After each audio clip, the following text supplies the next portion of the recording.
Hello there, David Weaver with Franchise Your Freedom. Uh, I was doing some research on business valuation and a couple of different things over the weekend, and I came across an idea that I wanted to share with you here. Um, they were discussing the value and the power of the network effect and how that applies to the valuation of the company. So we see the network effect with Facebook and Twitter and Instagram. The idea is that the more people that you have in the network, the more valuable the network as a whole. And I started thinking about this as it relates to franchising. And there's a couple of concepts that I coach my candidates on all the time. The first one is when you're dealing with the A players, when you're dealing with the blue chip franchise opportunities, they're actually very selective in who they allow into the franchise system.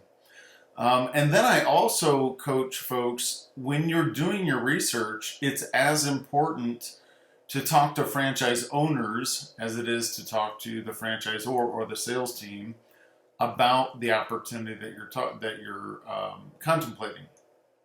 And again, this is because you want to understand the kinds of people that are in the network, right? So if we're talking about the value of the franchise as an organization and thinking in terms of how do you select the right franchise to get into, you may want to think about the network effect and how that affects the value of the brand that you are contemplating being part of, but also how that brand increases the value of your company when it comes time to sell, right? So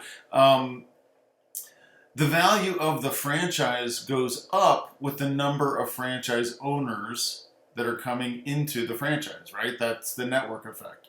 But I would challenge you this: the value of the brand goes up depending upon the quality of the quality of the people and the franchisees in the system. So it's not only the number but the quality.